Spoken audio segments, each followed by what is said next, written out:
Geoff Mosher, who, of course, joins us each week on the show from FanRag Sports. And we'll get Jeff's take on this as Adam checks out and Jeff checks in. And we just wait. I just fundamentally disagree with everything Adam Kaplan just said. Okay? just for the sake of not repeating all of the brilliance that he just gave you, I have to be different, right? Not necessarily, but okay. I will ask you this because you covered the team a lot during that Kelly time.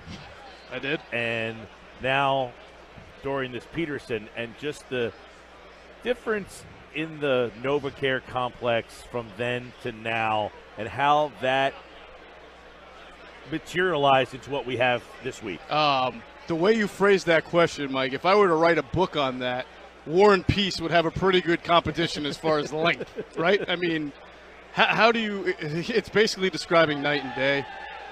The relationship between a head coach and his players, the understanding that the head coach has of his players, as we hear the Eagles chants here at Mall of America. What a crazy place this is, by the way. Unbelievable place. But just, it's even a different type of team. Mike, this is a different type of Eagles team than I think we've seen maybe forever in our lifetime. Just no one star outside of Carson Wentz, but definitely a team that's, what do they say? The sum of the whole is better than the individual parts. It's like that, And everything just works. Everything has worked this year. Everything. The offseason was one of just unbelievable, sign this guy and he contributes. Sign that guy and he contributes. Sign this guy and every single guy. And we talked about the fact that you can't really pick a player and say they had a down year. Had a bad year. Yeah, you're right. Meet expectations. Not one single guy. There's not one. I mean, some people said maybe Torrey Smith. Okay, maybe you wanted his numbers to be better. Really, but he was had worse. some drop. I would say he's probably kind of flatlined in that. Yeah. Well, he had a better year than last year because how could you have a worse year? Exactly. But some people did expect him to maybe have 800, 900 yards, and it wasn't that. But you know what? This offense wasn't built to give the ball to Torrey Smith or any one guy a lot. Everybody, like Alshon Jeffrey, numerically, you could say, has had a down year, but he really hasn't because you understand the impact that he has had on the offense. Oh, yeah, I don't think people looked at him and said he had a down year. 9 touchdowns. He had a huge impact on what this team was. And the fact that they were able to spread the ball out, and from game to game, you just didn't know who was going to be their guy. And that's what you look at a game like this, it's very Patriot-esque. You don't know which Patriots is going to be the one, and that's turned into the Eagles somewhat. Which Eagle is going to be the one? I love that. I made that analogy. Last week I really thought about how, and not that Doug did this intentionally, but in how he attacked the Atlanta Falcons and then how he completely attacked the Vikings differently.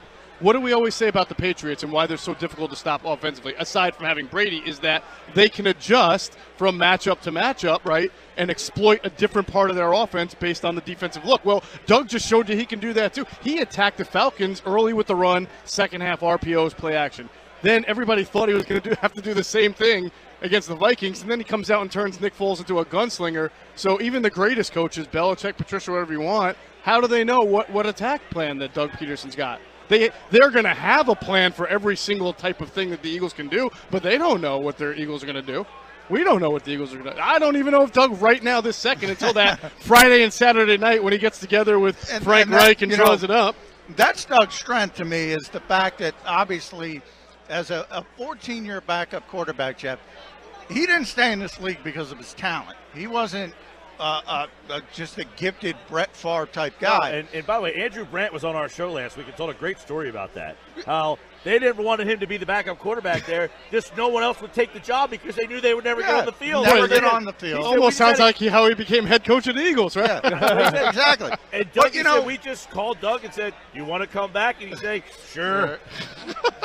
But Don Shula. Wait, he didn't ask if anybody had anything with some white walls going on? But he did say, he said, and it was the easiest negotiation. 5 minutes, handshake, contract signed. And he's got the respect of Don Shula's of the world, the Mike Holmgrens, the Brett Favres, the Dan Marinos. This is not because of the talent. It's because he knew the offense backward and forward. And as we look around Radio Row, we see a lot of older players. And back in the 70s, you had all those great quarterbacks, the Bradshaws, the Staubachs, the Tarkingtons here in Minnesota. They all handled their job at the line of scrimmage. They all had a feel for the game. Peyton Manning had it. Tom Brady has it. Sure. Doug Pederson has it. And Carson Wentz is sort of getting to that spot. Mm-hmm. And I think that's an underrated part of why he's such a great play caller. Can you imagine if Doug was as talented of a quarterback as he was as a play caller and play designer? He'd probably been great. Because you're right. If you put Doug Peterson's brain in like Aaron Rodgers' body, well, you get Aaron Rodgers, right? You get a really good, someone who just knows how to pick apart a defense in so many different ways. I tell you, I had a conversation last week, guys, with a general manager in the AFC, and we were just talking about the Eagles, and I asked him what he thought of the game, and he said, he said the Eagles are the better team. That doesn't mean they're going to win, but he said from 1 to 53, the way they have their depth this year, the way they're strong in the trenches, they're the better team. Doesn't mean they're going to win. No. I'm inclined to think they are, but they are the better team. I've said the same thing. I've told it to Scott. 1 through 53, the Eagles are a better football team. But we're looking at the top of the roster. Yeah, 1-1. Yeah. The Patriots are you have the greatest quarterback of all time. I don't care what anyone says. You have the greatest coach of all time. Mm-hmm. What they've been able to do in the free agency era with the constant turnover is phenomenal. And that's what you have to overcome. I yell at people for boiling things down to quarterback versus quarterback. Right, but how do you choose? How do you choose Nick Foles over Tom Brady? Well, you don't, because you would have never have taken Eli Manning over Tom Brady, right? What you're doing is, if you believe the Eagles will win, you're choosing the point of attack, the line of scrimmage, the trench battle.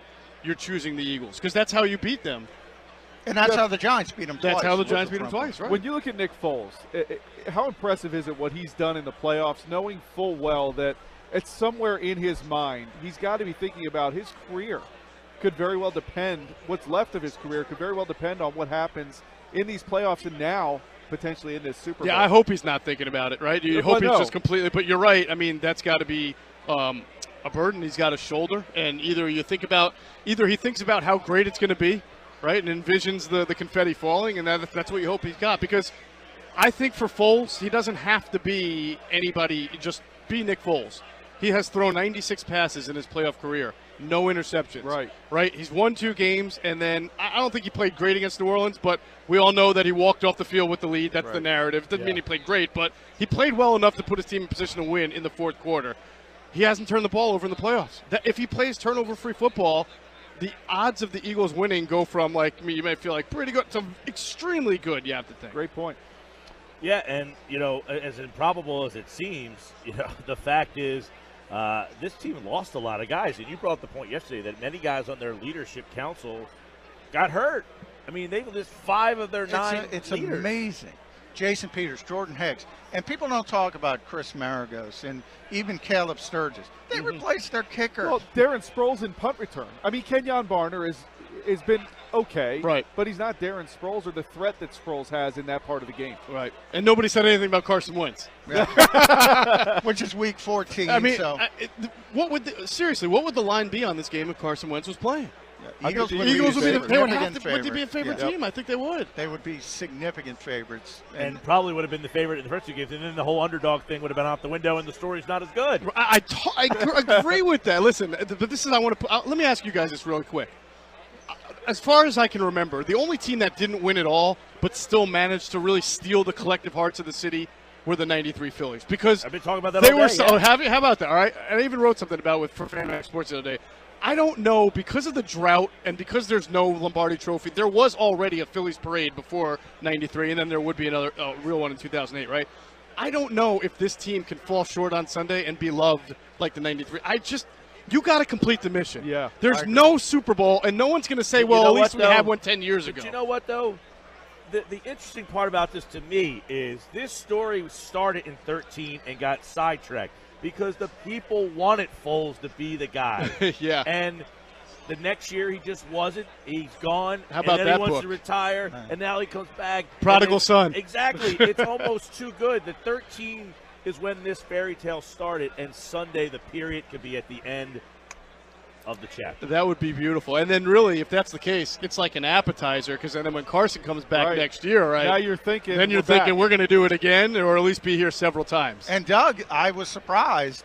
He kind of took the bait when a Boston area reporter asked him, does he ever think about being the next Belichick and Brady? Right. And he said, yes. I couldn't believe it, but then I could. I mean, I think we've all thought it. Right. The potential is there, but I was shocked that he would actually come out and say, yeah, that's what you love. This is a fearless team. They're out there being themselves. I wouldn't want them to be tight. I wouldn't want them to be anything other than they've been for the last month and a half as the underdogs who don't care. They don't care. That's what's impressed me the most this week is that they really have just been who they were here. You just put them in a different place. They're in Minnesota. They're not back at the NovaCare facility. Right. They're here, and they're the same guys. It's great. Geoff Mosher, FanRag Sports. Follow him at Geoff Mosher NFL on Twitter. And your pick is? I'm picking the Eagles. Do I have to come up with a score, or doesn't it matter? The Eagles could win 2-0 and nobody cares, right? like it doesn't matter, right? I think Brady's going to get the 3. Well, I'm gonna guarantee Brady gets the 3. I won't take that bet. I'm not a sucker. Thanks. Oh, go ahead. Don't forget tonight, 5:30. Pick the perfect score, $1,200. So your score's all right, 28-21. Is that how you happy? 28-21, Geoff Mosher. All right, man. Appreciate it. Thanks, guys. Been a pleasure.